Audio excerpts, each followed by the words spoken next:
ایک اور بات، معاشرے کے اندر گریٹنگز کا معاملہ ہوتا ہے، جب ملیں تو آپس میں کس طریقے سے کوئی سلام کریں یا کیا گڈ مارننگ کہیں، کیا کہیں، صباح الخیر اور مساء الخیر کہیں، کیا کہیں۔ اس کا بھی اصول اللہ تعالیٰ نے بتایا کہ اس کا قاعدہ کیا ہے، وَإِذَا حُيِّيتُم بِتَحِيَّةٍ فَحَيُّوا بِأَحْسَنَ مِنْهَا أَوْ رُدُّوهَا،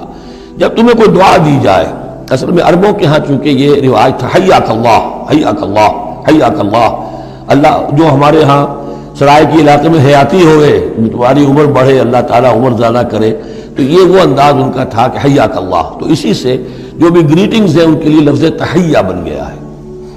اذا حییتم بتحیۃ، جب تمہیں کوئی دعا دی جائے تو پھر تم بھی دعا دو بأحسن منہا، اس سے بہتر۔ السلام علیکم کے جواب میں السلام علیکم ورحمۃ اللہ اضافہ کر کے دیجئے، لوٹائیے، اور ردوہا، کم سے کم اتنی تو کرو کہ برابر جو ہے وہ بات اس کو لوٹا دو۔